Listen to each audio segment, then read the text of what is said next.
Hi everyone, Rob B here with Rob D. Yes, we know it's Wednesday. Yes, we know we don't normally podcast on this day, but there's been a bit going on and we're going to talk about Brexit and the EU referendum.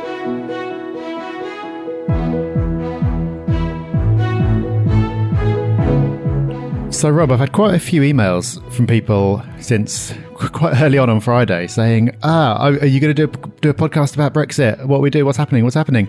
Why anyone should listen to us, I don't know, because we called this one completely wrong. We did. First of all, I want to apologise. I can't remember who it was, but there was somebody in a summit about 6 months ago and said, oh, well, what happens about Brexit is one of their questions. And I said to them at the time, I'm not even going to discuss it because it's just not going to happen. So you know who you are. I apologise publicly. I also apologise, Rob, and I'm sure with yourself, for our Ask Rob and Rob episode we did a little while back where we pretty much dismissed the whole idea of Brexit again. So if you want to continue listening to our views, feel free, but also feel free to ignore them completely because we didn't get this one right. No, but then politicians get everything wrong as well, and they don't even apologise. So at least we're a little bit better than that. Rob and Rob for office? Nah, maybe not. But hey, we got this wrong. We've had a lot of people asking us what's going to happen next in terms of property. We did our summit the other day, and it was, as you'd expect, a very, very hot topic there as well. This podcast, we're just going to talk about it very quickly. We're going to go into it in more detail next week. But it is a topic that we can cover from a property perspective, at least, quite quickly, because what's going to happen? I don't think anything much is going to happen at all. No, not at all. But let's give you a quick roundup of where we are as we record this on the Monday, and this is going out to you on the Wednesday. Currently, the Leave camp have won by a narrow majority. There's a little bit of disgruntlement. Maybe I'm underplaying that across the nation at the moment. Different sides, a bit unhappy with politicians saying they were going to do stuff, not doing stuff. Labour Party isn't too happy with itself. We're going to have a new Prime Minister. Lots and lots happening. But really, we want to know, how's this going to affect the property market? If you remember the 18-year property cycle, this kind of is the right time, the right trigger, although I didn't think it was going to be this one, for a mid-cycle wobble. And if we've said previously that we think we're going into one now, I'm pretty sure we are. And all the signs are there that the spike afterwards is going to happen too, because stimulus will start to happen, money will go in. But for as far as property investors are concerned, I wouldn't say business as usual. I'd say business is booming. Whatever your passions are, wherever you feel about this debate, and Rob and I have got strong opinions, and I know many other people have. We're not going to go there today, but what we are going to say, from a property investment point of view, it's actually a bit better than business than usual. Whether this is right or wrong, we're not going to go into, but actually there's definitely opportunity now. Yeah, it's something we've said before. We've talked about it when it comes to inflation and the pensions crisis, and I think other topics as well. I said, there are the rights and the wrongs of the situation, and you can believe whatever you want to believe, but then there's always opportunity as well, and it's up to you whether you take advantage of that opportunity. You can recognize that it's there, you can choose to profit from it, or you can choose not to, and that's a personal decision.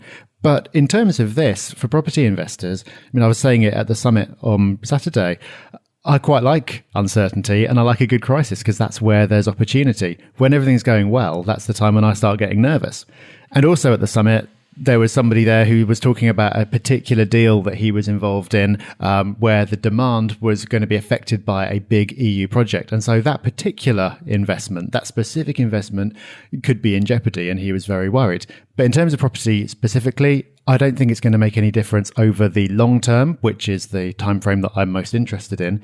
In the short term, if it creates uncertainty, that means buying opportunities. Also, if the economy is going to be weaker, then it means that interest rates are going to be lower for longer, could get even lower, which is good news for anyone who's looking to get cheap money to go out and buy more investments with. If anything's going to be affected, then it's going to be London. But then I think that's true for any shock to the economy or anything whatsoever, because London is the highest valued. It's potentially in bubble territory. Therefore, it's got the furthest to fall. So if I was buying a property in London right now, maybe I'd be a tiny, tiny bit edgy. But as a property investor who's willing to invest anywhere based on the numbers rather than anything else, I think there's going to be even more opportunity over the next few months. And then over the coming years, business as usual. And again, rights and wrongs of the situation. whichever government we end up with, whatever they end up looking like, I don't think they're going to let anything happen to house prices, or they're certainly going to throw a lot behind keeping them stable to make everyone feel happier and keep the economy going. Is it the right thing? Probably not, but it's what I see happening. Yeah, so it might not be right that we can take advantage of this situation.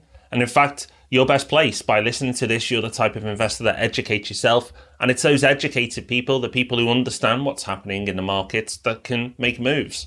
Rob and I already have. We'll talk about that more when we talk about the Brexit episode that we will have out. Not tomorrow. We've got a normal podcast out tomorrow.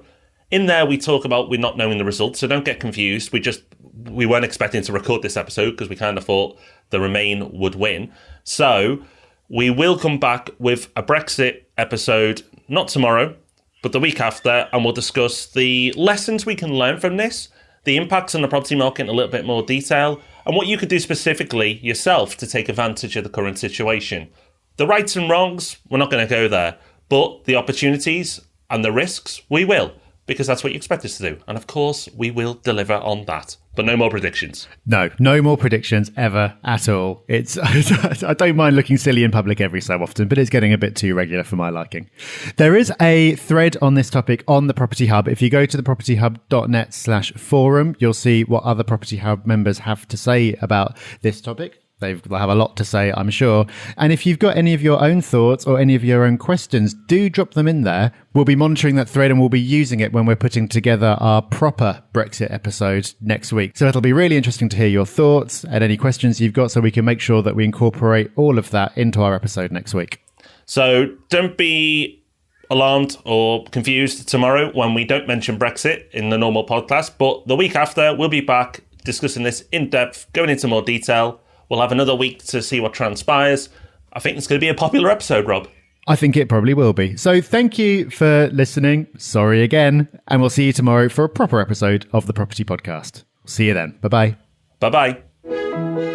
Thanks for listening to the Property Podcast. For show notes, all our past episodes, and to leave a review, go to thepropertyhub.net/podcast.